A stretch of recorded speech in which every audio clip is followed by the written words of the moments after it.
Mitt Romney, former presidential candidate, former governor of Massachusetts, and the author of a brand new book, No Apology. I like the title. Governor, how are you?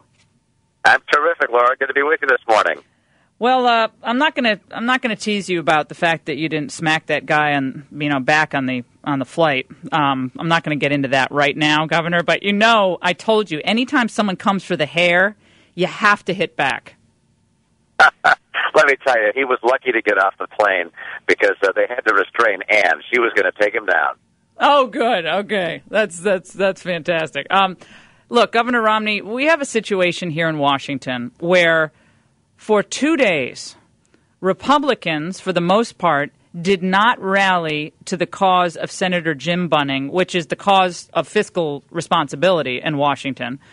We had basically Mitch McConnell couldn't find him to support Bunning. Jim DeMint did, and maybe a few others like John Kyle and John Cornyn. But for the most part, Republicans seem to be siding with Democrats that we can't worry about how we're going to pay for any of this spending, whether it's temporary in nature or not. Yeah, I must admit that I was very sympathetic to the effort. That look, we've got a lot of money that we borrowed from the Chinese already for TARP and for the stimulus plan. It hasn't all been spent. Why don't we take some of that money and use it to pay for unemployment benefits, as opposed to going out and borrowing more money? The argument is certainly awfully compelling. I haven't heard the other side on this one, but I did hear the Democrats talking about how immoral this was. It's like, wait a second. I consider it immoral to continue to borrow massively from our grandkids to pay for benefits for ourselves. Well, the Democrats you expect to be trotting out the sob stories of, and again, exploiting the pain of individuals, Governor Romney, to be able to trot sob story after sob story out to the press to try to vilify Republicans. I expect that. That's what they've done on health care reform as well. But on this issue, where the Democrats are like, oh, okay, we can't use this like it's monopoly money. That's what the president said a couple of weeks ago in New Hampshire. I expect that, but I don't expect it from Republicans. And we're looking to 2012 and 2010 for Republicans who've learned the lessons of the past. And I'm concerned, given what happened on this symbolic but important issue, Republicans were MIA. I wish I could hear their arguments. I haven't heard what they had to say, but I can tell you, I overwhelmingly am of the view that we simply cannot keep on borrowing and borrowing. And this particular bill, borrowing more money when we already have plenty of money in the TARP fund, which, by the way, has done its job, should be stopped, and those monies should be returned to reduce the deficit, just as Senator John Thune has proposed. As well as the stimulus plan, which has not been effective, not been as effective as it could have been at least, and those monies should have been used for this bill as opposed to finding new excuses to borrow more money. Susan Collins of Maine said this. I want to emphasize that this issue is so important to senators on both sides of the aisles. Many of my colleagues have expressed concerns to me that this was not done last week when it should have been done. Well, that was Collins' incomprehensible comment on all of that. And, Governor, look, I think when we look forward to the next midterm election and to the presidential election, what I'm sensing is that individuals across this country desperately want a leader of substance and passion, and one who believes not only just to say American greatness, but has a plan to restore and invigorate America. Now, you wrote this book, No Apology, The Case for American Greatness. Do you reject this notion that America is currently in decline? Well, I believe that the Washington politicians, and some on both sides of the aisle, as you point out, have year after year weakened America and have put us on a course which, if we do not get off, would mean that America would be passed by another nation or nations before the middle of this century, and that is unacceptable. I think the American people will reject that. That's why I wrote the book, and I've laid out the things I think we need to do to get ourselves back on track and preserve our greatness throughout this century and beyond.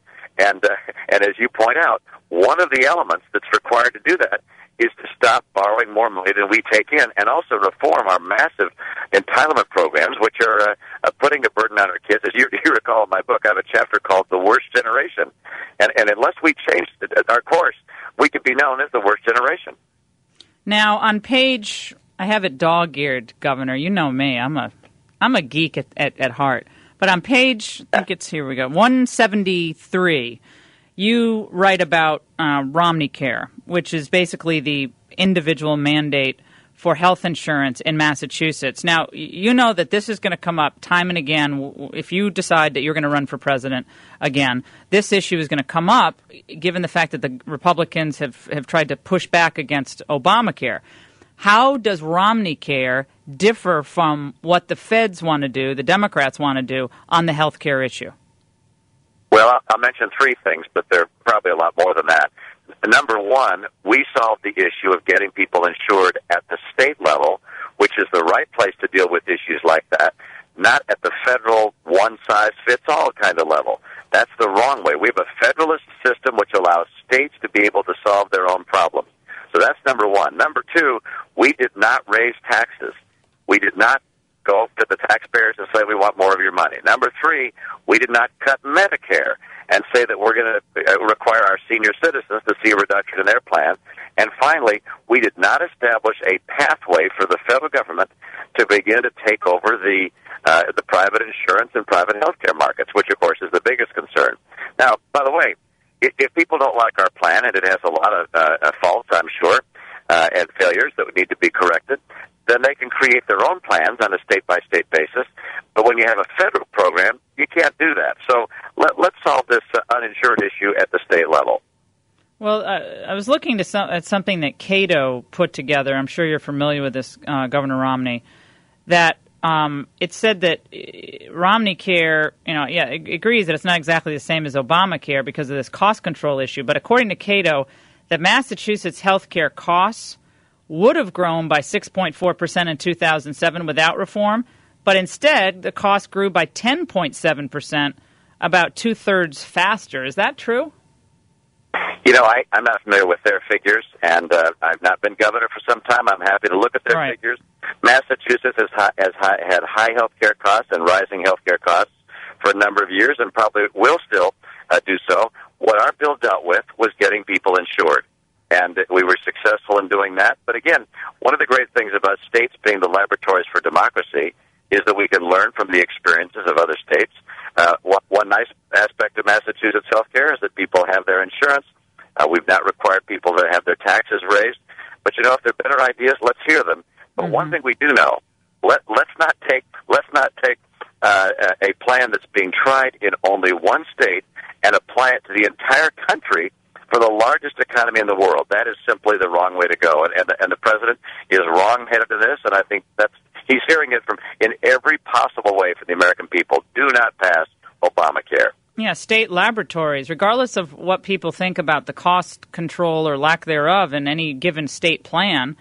Last time I checked, I think it was September of last year, 59% of the Massachusetts folks polled said they pretty much like the system that they were living under, and this is why I like states trying things. It doesn't mean it's always going to work, but I prefer that route to what we're doing here.